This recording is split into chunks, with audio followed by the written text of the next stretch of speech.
నిజంగా హైదరాబాద్ వచ్చినాక గ్యాప్ వచ్చిందా? పొలిటికల్ వల్ల గ్యాప్ వచ్చిందా? హైదరాబాద్ వచ్చిన తర్వాత కాదండి. పొలిటికల్ వల్ల గ్యాప్ వచ్చింది. ఎందుకంటే బేసికల్‌గా నాకు పాలిటిక్స్ ఇష్టం లేదు. ఈ గ్యాప్ నారాయణరావు ఏరి, కోరి కాన్షియస్‌గా తీసుకున్న గ్యాపు అని చెప్పి చాలామంది చెప్తారు. నిజమేనా? అదేం కాదండి. అంటే నేను బిజీగానే ఉన్నాను. ఆ తర్వాత నేనేమయ్యానంటే మోస్ట్ ఆఫ్ ద టైమ్ నేను సీరియల్స్‌లోకి వెళ్ళిపోయాను. నేను ఆల్మోస్ట్ 'హిట్లర్' తర్వాత చిరంజీవి గారితో కలిసి నేను పనిచేసిన సినిమా లేదు. అవును. 25 ఇయర్స్ పైన అయిపోయింది. హ్మ్. ఆ తర్వాత నేను టీవీ ఛానల్స్‌లోకి వెళ్ళటం నేను బిజీగానే ఉన్నాను అప్పటికి. ఇంకా ఓపెన్‌గా మాట్లాడుకుందామా? అంతకంటే ఏముంది చెప్పండి. చిరంజీవి గారు ప్రజారాజ్యం పార్టీ పెట్టడం మీకు అస్సలు ఇష్టం లేదు. నేను ఆయనతోనే చెప్పేవాడినండి. హ్మ్. మాకు అప్పుడప్పుడు ఏం చేశానంటే సరదాగా మా ఫ్రెండ్స్ అంతా ఉన్నప్పుడు, ముఖ్యంగా మెయిన్ ఫ్రెండ్స్ ఉన్నప్పుడు, బాపినీడు గారు గానీ, నేను గానీ మేమంతా ఉన్నప్పుడు డిబేట్ లాగా పెట్టేవాడు. హ్మ్. ఏమయ్యా నేను చేస్తే పాలిటిక్స్‌లోకి వెళ్తే ఎలా ఉంటుంది? వెళ్ళకపోతే ఎలా ఉంటుంది? హ్మ్. అని ఇలాగ డిస్కస్ చేసుకునేవాళ్ళం. నేను మొదటి నుంచి చెప్పాను. నీకెందుకు? హ్మ్. వై? నీకు రావాల్సిన ఆదరణ వచ్చేసింది. హ్మ్. You can make your star maker. నువ్వెందుకు ఇప్పుడు పాలిటిక్స్‌లోకి వెళ్ళాల్సిన అవసరం ఏముంది నీకు? హ్మ్. అనేసి నాకు ఇష్టం లేదు యాక్చువల్‌గా. సార్. సో, బట్ హీ ఆయనకి ఇష్టం వెళ్ళాడు, కావాలనుకున్నారు చేశారు. రిజల్ట్ చూసాం కదా! సార్. అదే విషయం. చివరిసారిగా ఎప్పుడు కలిసారు చిరంజీవి గారిని? మేము రెగ్యులర్‌గా కలుస్తూనే ఉంటామండి. సార్. మా అబ్బాయి పెళ్ళికొచ్చారు, మా అమ్మాయి పెళ్ళికొచ్చారు. వాళ్ళ ఇంట్లో ఏదైనా ఫంక్షన్ ఉంటే మెయిన్ ఫంక్షన్లు ఉంటే అన్నిటికి వచ్చాం. చరణ్ పెళ్ళికెళ్ళాం. హ్మ్. అలా ఫంక్షన్స్ ఏమైనా ఉంటే కలుస్తూ ఉంటాం. కాకపోతే మా ఎలక్షన్స్ మా అసోసియేషన్ ఉంది కదా! హ్మ్. వాటి యాక్టివిటీస్‌లోను అన్నిట్లోనూ కలుస్తూనే ఉంటాం. ఎలాగో వాళ్ళ ఫ్యామిలీ ప్రస్తావన వచ్చింది కాబట్టి, ఒక చిన్న పిల్లాడు మీ ఇంట్లో అప్పుడప్పుడు వచ్చి అల్లరి చేస్తా, అతను డాన్సులు నేర్చుకుంటా, మిగతా హీరోగా ఏవేవి నేర్చుకోవాలో అన్నీ నేర్చుకుంటా చాలా అల్లరిగా ఉండేవారు. ఆ పిల్లాడు మీ ఇంట్లో చాలాసార్లు తిరిగారు. మీ కొడుకుతో కలిసి పెరిగాడు. ఈరోజు పాన్ ఇండియా బిగ్గెస్ట్ స్టార్ అయి ఉన్నాడు. ఎవరా హీరో గుర్తున్నారా? అర్జున్, అల్లు అర్జున్. అల్లు అర్జున్. ఆడును మా అబ్బాయి ఒకే ఏజ్. హ్మ్.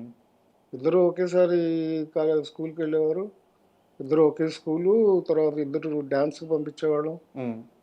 ఇద్దరు జిమ్నాస్టిక్స్ పంపించాను. హ్మ్. అది ఆ పైన ఉందే ఫోటో. సార్. అది కూడా చరణ్ గారు పుట్టినప్పుడు ఆ ఫోటో అది. ఓకే. ఆయన చిరంజీవి గారు ఫ్రేమ్ కట్టించి పంపించాడు మా ఇంటికి. ఓకే. మా అమ్మాయి మా అబ్బాయి ఓకే. చరణ్ గారు పుట్టినప్పుడు. ఆ పిల్లలు చాలా క్లోజ్గా ఉంటారు. హ్మ్. బాగా అల్లరి చేసేవారండి చిన్నప్పుడు? చేసాడు బాగా అల్లరి చేసాడు. అందరూ ఆడు మా అబ్బాయిని నేను తీసుకెళ్ళి నలంద స్కూల్లో పెట్టాను. హ్మ్. ఆ నలంద రాజు గారు మా నాన్నగారికి బాగా క్లోజ్ ఫ్రెండ్. ఓకే. అసలు ఆ రాజుగారు నలంద రాజు గారే ఎస్ఆర్ నగర్లో ఆయన ముందు స్టోర్స్ ఉండేది. ఆయనే స్కూల్ పెట్టింది. హ్మ్. హ్మ్. మా అబ్బాయిని విజయవాడలో చదివించి కొన్నాళ్ళ తర్వాత నలందలో తీసుకొచ్చి నలందలో పెట్టాను. అక్కడైతే రాజుగారు బాగా ట్రైన్ చేస్తాడు. హ్మ్. నేను మా అబ్బాయిని పెట్టానని చూసి అప్పటికేంటంటే ఊటీలో చదివిస్తున్నాడు చరణ్‌ని. హ్మ్. ఊటీలో సరిగ్గా చదవట్లా. హ్మ్. చరణ్ చదవట్లేదు, రాణా చదవట్లేదు. సరే ఆళ్ళని ఏం చేద్దామని ఆలోచిస్తుంటే అప్పుడు నన్ను అడిగారు. హ్మ్. "నువ్వెక్కడ పెట్టావు?" అంటే "నేను నలంద రాజుగారి దగ్గర పెట్టాను. కావాలంటే తీసుకెళ్ళి జాయిన్ చేస్తానంటే" తీసుకెళ్ళి అప్పుడు నలంద రాజుగారి దగ్గర చరణ్‌ని, రాణాని పెట్టారు. హ్మ్. పెడితే అక్కడ ఆడికొచ్చి బాగుపడ్డారు. అది వాళ్ళిద్దరూ తోడుదొంగలు కదా! స్కూల్ తోడుదొంగలు. అట్లా పిల్లలు చిన్న వయసులో అలాగే కానీ ఆ కాన్వెంట్స్ ఏమైపోయింది ఊటీ కాన్వెంట్స్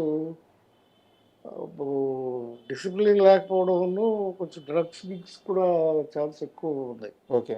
అందుకని తీసుకొచ్చేసారు. కాన్షియస్‌గా ముందే మేల్కొన్నారు. మేలుకొని ముగ్గురిని అక్కడి నుంచి తీసుకొచ్చి నేను వీళ్ళని పెట్టానని మా అబ్బాయిని పెట్టానని వాళ్ళని కూడా తీసుకొచ్చేసారు. సార్. తీసుకొచ్చి ఇక్కడ నలందలో జాయిన్ చేశారు రాజుగారి దగ్గర. మీరు గాని, చిరంజీవి గారు గాని, సుధాకర్ గారు గాని, ప్రసాద్ బాబు గారు గాని మీరంతా కూడా ఒక గ్రూపు. అయితే మీకాయన సినిమాలిచ్చారు. అవసరం వచ్చిన ప్రతిసారి ఆయన ఫ్రెండ్స్‌తో నిలబడ్డారు.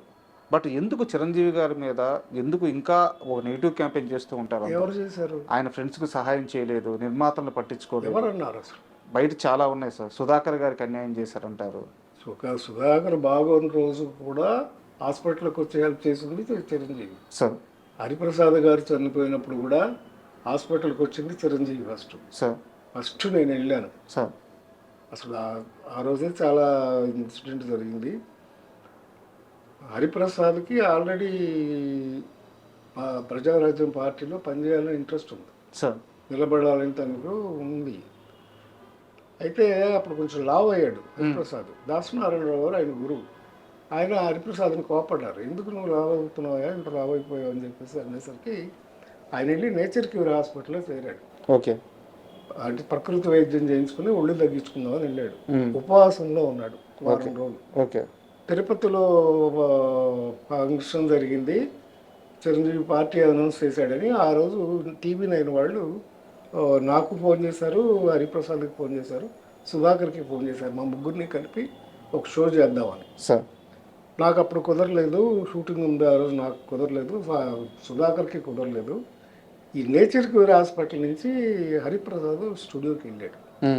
స్టూడియోలో ఇంటర్వ్యూ చేస్తూ అలాగే పడిపోయాడు లైవ్లోనే. తర్వాత వెంటనే చిరంజీవి గారు తిరుపతి నుంచి రాగానే వెంటనే వచ్చేసారు. అరవింద్ గారు, చిరంజీవి గారు, నేను అందరి దగ్గరుండి, అప్పుడు సంజీవ్ రెడ్డి నగర్లోనే ఉండేవాడు హరిప్రసాద్. నెక్స్ట్ ఫైనాన్షియల్గా కూడా డబ్బు అరేంజ్ చేసి నా చేతికి ఇచ్చి అన్ని ఖర్చులు నన్ను చూసుకోమన్నారు. నేనే చూసుకున్నాను. అప్పుడు అన్నీ చేసాం. సుధాకర్కి కూడా హెల్త్ బాగున్నప్పుడు అన్నీ చిరంజీవి గారు చూసుకున్నారు. అది ఎవరు అలాంటి టాక్ లేదే, నేను ఎక్కడా వినలేదు, నన్ను ఎవరు అడగలేదు కూడా. మనం చేసామా లేదా, ఆయన బిజీ అయిపోయాడని వెళ్ళటం మానేసాం, కానీ లేకపోతే అలాంటి ఏమీ లేవు నాకు తెలిసి. Is very good at helping. ముఖ్యంగా ఆయన బయటికి చెప్పుకోరు, కానీ ఎరంక్ శర్మ గారు అని మా చెప్పాను, అంతలో చిలకమ్మ చెప్పింది, కుక్క కాటుకు చెప్పింది, ఇవన్నీ చేశారు. అర్లీ డేస్లో చిరంజీవికి బాగా ఎంకరేజ్మెంట్ ఇచ్చాం. నేను ఎరంక్ శర్మ గారు చెప్తేనే బాలచంద్ర గారు వేషం ఇచ్చారు ఇది కథలు. ఆయన లాస్ట్ డేస్లో కొంచెం చాలా ఇబ్బందులు పడ్డారు, వైఫ్ చనిపోయి డబ్బులు లేకుండా ఇబ్బంది పడుతుంటే నాకు ఫోన్ చేశారు ఆయన, ఎరంక్ శర్మ గారు. రెండోట్ల ఫైనాన్షియల్గా ఇబ్బందిగా ఉంది, కొంచెం చిరంజీవి గారు చెప్తావా అని. లేదు సార్, మీరంటే గౌరవం ఉంది ఆయనకి, మీరంటే చాలా ఇది ఉంది, డైరెక్ట్గా మీరే ఫోన్ చేయండి అంటే ఆయన ఫోన్ చేసి మాట్లాడారు. చిరంజీవి ఇట్లా ఇబ్బందిగా ఉంది నాకు ఫోన్ అంటే, వెంటనే సాయంకాలం కల్లా మెడ్రాస్లో ఆయన ఇంటికి చెక్ అయిపోయింది, క్యాష్ 5 lakhs ఒక్కరోజు. అంటే ఫోన్ చేస్తే అక్కడ ఇచ్చేస్తారు కదా సార్. సో ఇలాంటివన్నీ చాలా హెల్ప్ చేస్తున్నాడు ఆయన. ఇంకెందుకు వస్తుంది సార్ ఆయన? అదే సార్ సమస్య ఏంటంటే నేను చెప్తున్నాను కదా, ఆయన చేసే సహాయాలు. శరం గారు నాకు ఫోన్ చేసి మళ్ళీ నారాయణరావు ఇట్లా పంపించేశాడు, నేను కూడా అనుకోలేదు ఇంత హెల్ప్ అవుతుందని అని అన్నారు. చాలా సంతోషించారు. తర్వాత నెలకు ఆయన చనిపోయారు అనుకోండి. బట్ ఎవరికి నాకు తెలిసి చాలా మందికి చేశాడు ఆయన. ఆయన స్టాఫ్కి కానీ అందరికీ బాగానే చేశాడు. ఇంకా ఆయన చెయ్యింది ఏంటి సార్? అదే సార్, ఆయన చేసే సహాయాలు చాలా పెద్ద స్థాయిలో ఉంటాయి, పెద్ద లెవెల్లో ఉంటాయి, కానీ బయటకు వచ్చేవి మాత్రం చాలా తక్కువ ఉంటాయి. బయటకు చెప్పుకోరు సార్, అన్నిటికీ చెప్పుకునే రకం కాదు సార్. జాగ్రత్తగా ఉంటారు, అది తప్పులేదు. ఈ మనిషిని జాగ్రత్తగానే ఉండాలి, తప్పులేదు సార్. అంతేగాని ఏమి నాకు తెలిసి ఎవరికి అన్యాయం చేయలేదు. ఫ్రెండ్స్ కానీ అందరికీ బాగానే చూసుకున్నాడు, స్టాఫ్ని అందరినీ బాగానే చూసుకున్నాడు సార్. అండ్ ఆరోగ్యం ఎలా ఉంది సార్ ఇప్పుడు మీకు? నాకు బాగానే ఉందండి. ఆయన కాకపోతే మామూలే, రెగ్యులర్ బీపీ, షుగర్ ఇవన్నీ ఆస్తులు అనుకోండి, సంపాదించుకున్న దానికంటే అవి ఎక్కువ సంపాదించుకున్నారా? సో హ్యాపీగానే ఉంది, ఏం ప్రాబ్లం లేదు సార్. పిల్లలు బాగా చదువుకున్నారు, సెటిల్ అయ్యారు. సో అందుకని. ఎక్కడ ఉంటారు సార్ పిల్లలు? మా అబ్బాయి ఇక్కడే ఉంటాడండి, సాఫ్ట్వేర్ స్కిల్ డెవలప్మెంట్ చేస్తున్నాడు. డాక్టర్ ఇలా ఉన్నారు. ఒక మనవడు, వాడు 4 years పిల్లాడికి. పాపను అల్లుడు ఇద్దరు లండన్లో ఉంటారు. వాళ్ళిద్దరూ ఫార్మసిస్టులు. So they have their own pharmacies. లండన్లోనే ఫార్మసీస్ పెట్టుకుని రన్ చేస్తున్నారు. వాళ్ళకి ఒక పాప, 6 years పాప. So it's happy family. ఇప్పుడు మీతో ఎవరు ఉంటున్నారు? ప్రస్తుతం నేను ఇక్కడనే ఉంటున్నానండి. ఓకేనా మీకు daily? Sir, thank you very much. ఎందుకంటే మీలాంటి పెద్దవారితో కూర్చొని మాకు తెలియని చాలా విషయాలు, అన్నిటికంటే ముఖ్యంగా అంతులేని కథ సినిమా విశేషాలు, మీ సినీ కిరీ విశేషాలు ఇలా అన్ని విషయాలు తెలుసుకున్నాం. Thank you very much. Thank you very much. Thank you.